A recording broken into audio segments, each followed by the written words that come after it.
अच्छी सेहत स्वस्थ शरीर जीवन में है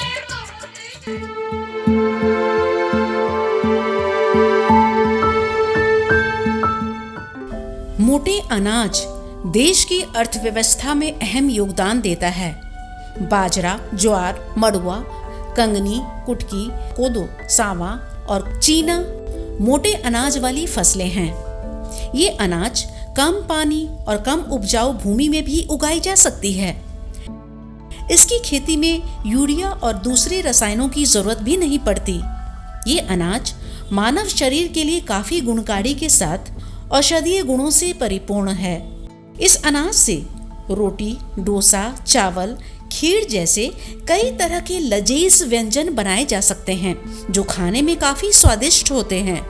इसी परिप्रेक्ष्य में सरकार के द्वारा मोटे अनाज की खेती ज्यादा से ज्यादा किसान करें, इसके लिए किसानों को जागरूक किया जा रहा है।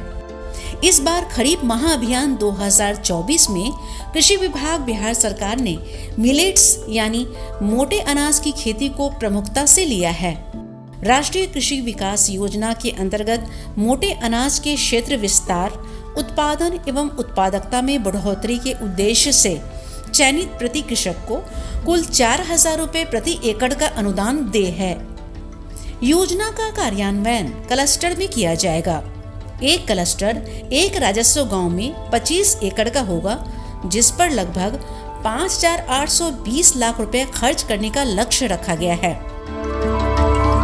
अपने आदरणीय प्रधानमंत्री नरेंद्र मोदी जी का हृदय से धन्यवाद और आभार व्यक्त करता हूं कि उन्होंने आज से 7-8 साल पहले इस बात पे जोर देना शुरू किया कि हम सब लोग को मिलेट्स फूड्स खाना चाहिए और वो खाने से हम बीमारियों से भी बच सकते हैं, किसानों का लाभ भी बढ़ा सकते हैं। और जो जलवायु परिवर्तन हो रहा है और जलवायु परिवर्तन के कारण जो किसानों को समस्याएं झेलनी पड़ रही है, उन समस्याओं से भी हम बाहर निकल सकते हैं। कम बारिश भी हो तो भी हम बढ़िया फसल मिलेट्स का पैदा कर सकते हैं। हमको उसमें खाद की जरूरत नहीं पड़ती है, उर्वरकों की जरूरत नहीं पड़ती है, कीटनाशकों की जरूरत नहीं पड़ती है। तो ये कहीं ना कहीं जो कॉस्ट ऑफ प्रोडक्शन है वो कम होता है जब किसानों को इन चीजों पे खर्च कम आता है।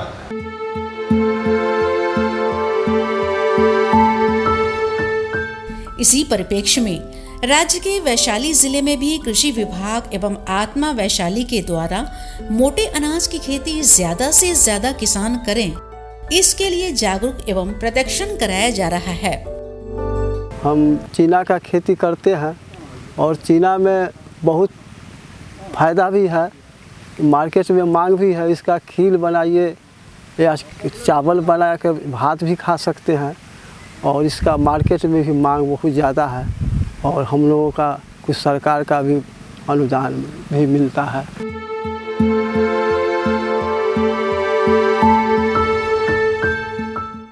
आज मौसम चक्र में तेजी से बदलाव आ रहा है। जलवायु परिवर्तन को देखते हुए मोटे अनाज की खेती कृषकों के लिए वरदान है।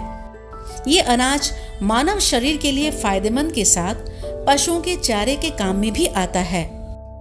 तो किसान भाइयों एवं बहनों, मोटे अनाज की खेती करें, अपनी सेहत बनाएं और बिक्री कर अपनी आमदनी बढ़ाएं।